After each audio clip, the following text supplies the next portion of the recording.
Fala galera, vamos acompanhar aí a turma do Jogo Aberto analisando o jogo entre Corinthians e São Paulo. Depay entra, muda a história do jogo e Corinthians vence o São Paulo por 3-1. Vamos acompanhar aí essa análise. Realmente estava com outra cara. E os reforços que vieram do banco continuaram fazendo a diferença. Lembram do Memphis? Pois é, a noite realmente era alvinegra. Pablo Maia não afastou direito e a bola ficou com o holandês, que ainda deu aquele drible em Sabino antes de chutar no canto direito de Rafael. 2-1. Por entre as pernas do Sabino, ele mete a bola, ergue a cabeça e chapa no canto direito do goleiro do São Paulo, Rafael. Nesse momento parecia que o São Paulo estava mais confortável no campo e depois chegou a hierarquia. O atacante de Holanda, com hierarquia, caneta, gol. E acabou o jogo. Aquele equilíbrio já não existia mais. Vitinho chutou na trave e no rebote, Yuri Alberto, de novo, ampliou. No segundo tempo, eu acredito que eles mudaram um pouquinho o esquema tático deles e demorou um pouco para a gente entender. Eles cresceram bastante durante o jogo, mas com as substituições também, com a entrada de jogadores mais frescos, acho que ajudou. O Memphis conseguiu fazer um grande gol e depois o Yuri finalizar o resultado. É claro que o time ele tem que responder pelas vitórias, pelas derrotas ou empates. E eu acho que nós fizemos nos últimos dois jogos, jogos que nós não merecíamos ter perdido. Talvez o justo seria o empate nesses dois jogos. Fim de jogo. Os dois clubes têm situações difíceis na busca por uma vaga na Libertadores. Mas o Corinthians ainda tem a Copa do Brasil. Temos apenas um ano de formação com essa equipe, se observarmos lealmente aquilo que vem acontecendo. Por isso, para mim, é uma campanha muito justa do Corinthians. É uma campanha com muitas dificuldades, mas, acima de tudo, com muita dignidade. As inúmeras lesões são um pesadelo no tricolor. Azar? Azar não, nada é azar. Falta camisa 10, falta centroavante, falta muitas coisas. Tentar de começar a ver o próximo mercado, a coisa principal é a saúde. Depois vamos ver se tem talento, um pouco mais, saúde.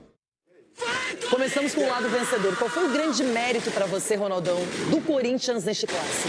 O grande mérito foi a leitura que fez o Dorival depois dos 15 do segundo tempo, porque o Corinthians no primeiro tempo foi bem, mas no segundo tempo deixou a desejar na marcação, na postura que veio o time do Crespo, porque o Crespo mexeu no time. E o Dorival dele demora para mexer no time. E mexeu errado, ele deu sorte, que ele tirou o Guinegão. A torcida, Aí ele deu sorte que o Corinthians fez 2 gols, porque não tinha como tirar o Guinegão. Só que aí ele colocou o André, esse menino que é uma força, parece um João Fubá. Menino forte na marcação e chega forte também. Aí, com esse menino que o Dorival colocou, o André, ele faz com que o Memphis jogue mais lá na frente, que não venha buscar tanta bola. Porque esse menino foi um trator empurrando todo mundo e fazendo essa bola chegar pro pessoal no ataque. Então, a leitura do Dorival foi perfeita. Só que ele demorou. Como é que é? O remédio era bom, mas errou na dose. Não é isso? Foi isso que fez o Dorival. Mas o nosso cliente tem sempre razão, né, Renato? Eu quero que o Cicinho ponha pra fora, que não guarde Cicinho, que pode fazer mal. Cicinho, foi um placar até elástico, não 3-1 num clássico, mas o São Paulo até conseguiu empatar o jogo e depois reação nenhuma. E o São Paulo empatou, Renata, porque aconteceu isso que o Ronaldo falou. O Corinthians abriu mão do jogo, né? O Corinthians fez 1-0, viu que tinha um adversário frágil pela frente e falou assim, eu não preciso nem me expor mais. E aí foi onde o São Paulo achou um gol de cabeça com o Tapia. Então você vê como que assim, o Corinthians realmente se desligou. Quando o Corinthians viu que a vaca poderia ir pro brejo, falou assim, deixa nós jogar de novo. E foi o que aconteceu. O São Paulo, sem esquema tático, o São Paulo tem uma jogada ensaiada, que é de lateral. Que o lateral movimenta e vira a bola pro outro lado. É só isso a jogada que o São Paulo tem. E os jogadores totalmente apáticos dentro de campo. Você vê a tristeza dos jogadores. Então, assim, o São Paulo tá somente aguardando acabar o ano. Sabe que não cai mais pra segunda divisão. Se for pra Libertadores o ano que vem, vai passar vergonha. Não tem dinheiro pra contratar, não tem time pra jogar. Eu não vou vender ilusão, até porque eu já falei, é colecionador de vexame. Eu não vou vender uma ilusão pro torcedor. Porque o torcedor tá acompanhando. Eu tô em grupo de torcedor do meu condomínio. Eita. Os comentários que tem, é assim, de condomínio é um absurdo. Exatamente, me colocaram.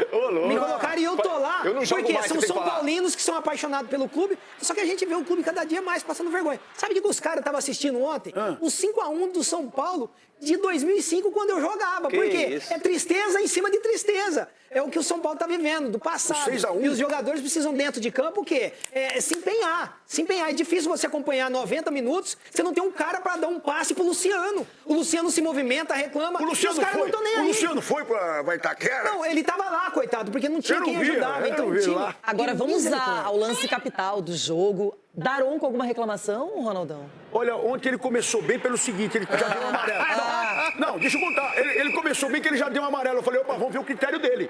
Porque o pessoal reclamou que não era pra ele ter dado um cartão amarelo. Só que depois ele manteve o mesmo critério. Então ontem o Daronco foi bem. Aí o seguinte, o Daronco deu pênalti. Eu não falei que foi bem, não. Quem falou? Eu não falei que foi bem, não. Eu falei que ele usou falou que ele critério começou bem, sim. dos dois lados. Agora, falar que ele apitou bem, aí eu...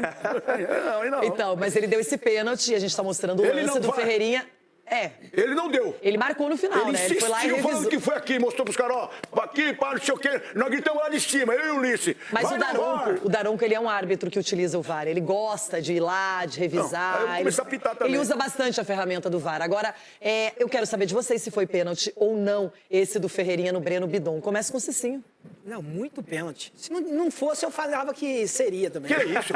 Que isso? Calma, meu irmão. Você tá jogando contra o seu time. Ô, Ronaldo, Que isso? cara, é assim... Nós jogamos como profissional, então tem lugar que você precisa ter um pouco mais de cautela. Eu era limitado na marcação. Quando o atacante estava dentro da área, eu media ali a questão do bote, eu era mais cauteloso, diferentemente de um lance no meio-campo, na intermediária. Você faz uma falta de qualquer jeito, então é só lógica, é só raciocinar. Por isso que eu falo, parece que falta oxigênio na mente dos caras quando se fala de clássico. Não pode fazer um pênalti desse, gente. E aí, Edu, você concorda com o relator Cicinho? Cicinho tá revoltado. Calma, irmão. Cara, o seu comportamento dentro da área era o mesmo fora da área? Não, dentro da fora da área, porra, tranquilo. E isso é treinamento, então como que ele vai ficar indignado? Eu vou lançar uma polêmica aqui. Teve um lance, o primeiro turno também, São Paulo e Corinthians com o Oscar lá, que o Martínez fez lá dentro da área e não foi pênalti. Não, o árbitro era o mesmo. É o mesmo, era o que não deu pênalti. E o mesmo a gente vai mostrar esse lance depois. E o mesmo pênalti também que teve no Jorginho, no Gustavo Gomes. É aí que funciona. O cara errou, aí ele reviu. Se ele isso não é igual o lance que foi agora? Não, é tudo brincadeira. Eu também daria pênalti aí. O que foi aí? Se errar, tudo bem. Agora, se permanecer no erro, aí é burrice. Ele falou assim, poxa, eu não vou cometer o mesmo erro. Eu também acho. Isso foi pênalti e ontem também foi pênalti, então, pra mim. Então, acho que teria que ter marcado esse pênalti também, sim. Mas não tem mais como voltar, né? Não tem, mas aí uma coisa não dá pra justificar. A fase do São Paulo é tão ruim que eu tive informação que teve um evento que o mascote do São Paulo torceu o pé. Como é que é o mascote do São Paulo torceu o pé na comemoração do evento aí. Eita. Então, assim, Mas o São Paulo tá colhendo o que plantou-se, assim, a má administração, as coisas vêm de cima pra baixo, tanto no profissional como na base também. Agora, a mudança que ninguém falou é que o Yuri não foi de cavadinha, o Yuri bateu esse pênalti com bastante confiança, do jeito certo, na segurança. Gente... Já muito mais do clássico. Para o jogador holandês com a camisa do Corinthians em 2025, Lili.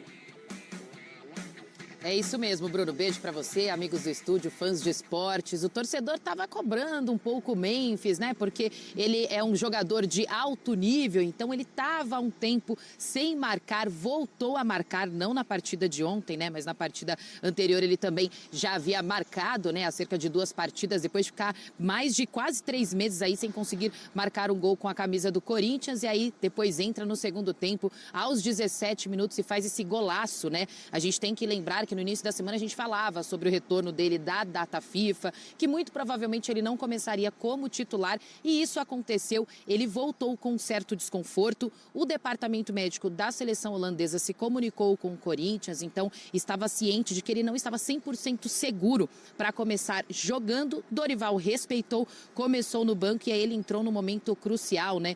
No momento em que o Corinthians não estava atacando tanto como na primeira etapa, ele faz aquele gol, depois o Yuri Alberto confronto amplia 3-1, então foi muito importante. Resultado perfeito para o Corinthians, né? Vinha de 2 derrotas, agora o Corinthians é o 9º colocado, tem 45 pontos, está mirando a parte de cima da tabela. Para uma pré-Libertadores hoje, mais ou menos o cálculo é assim, tem 12 pontos em jogo. O Corinthians precisa de 8 pontos para alcançar ali pelo menos o G7. Então o Corinthians começa aí esse duelo, né? Cada jogo como se fosse uma final, nesse final de semana contra o Cruzeiro. É o último duelo das duas equipes antes do confronto pela Copa do Brasil, pela semifinal da Copa do Brasil.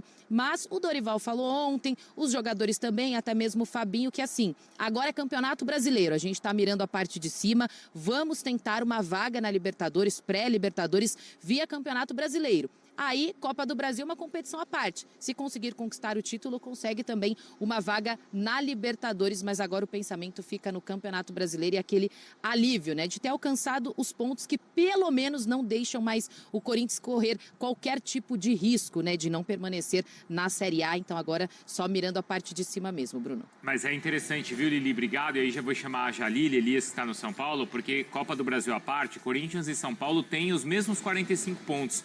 O Corinthians faz contas para a Libertadores, mas me parece que o sentimento do São Paulino não é de tanto otimismo assim, não é, Jalili?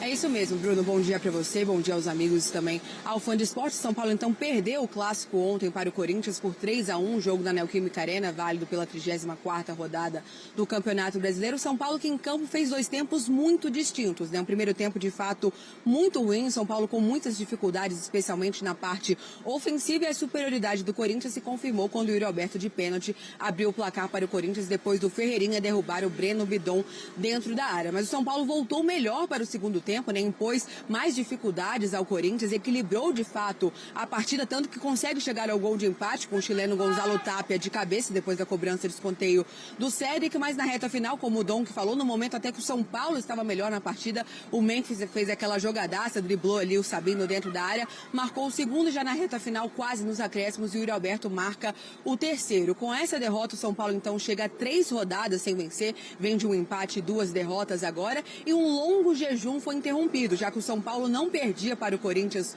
no Campeonato Brasileiro desde o dia 12 de dezembro de 2020. Então, há quase 5 anos que o São Paulo não perdia para o Corinthians no Campeonato Brasileiro. O São Paulo é o 9º colocado com 45 pontos. E, Bruno, os 2 times, São Paulo e Corinthians, estão praticamente iguais na tabela em todos os critérios de desempate. O que faz o São Paulo estar à frente do Corinthians, pelo incrível que pareça, é o número de cartões vermelhos. Mas a má notícia para o São Paulino e, claro, para o técnico Hernan Crespo é que o próprio Crespo confirmou ontem na coletiva depois do jogo que o zagueiro Rafael Tolói será desfalque na próxima rodada, jogo contra o Juventude no domingo. Ele sentiu dores na coxa, foi substituído ali aos 19 minutos do segundo tempo e agora, Bruno, aumenta para 13 a lista de jogadores lesionados. As lesões realmente têm sido um problema muito grande, uma dor de cabeça muito grande para o Hernan Crespo. Para essa partida de domingo contra o Juventude na Vila Belmiro, são 14 desfalques, 12 já os conhecidos jogadores lesionados, agora adicionando o Rafael Tolói e também o Alisson, que estava pendurado, recebeu o 3º cartão amarelo ontem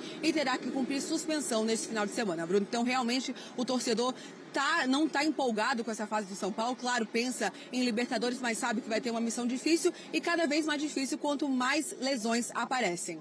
Obrigado, viu, Jalili? É isso, já são 66 casos, né? 66 lesões e desfalques nesse ano de 2025. O técnico Dorival Júnior explicou por que o atacante Memphis Depay, autor de um golaço na vitória do Corinthians por 3-1 sobre o São Paulo, começou no banco de reservas e revelou que Hugo Souza ainda não tem condições físicas de jogar na próxima rodada.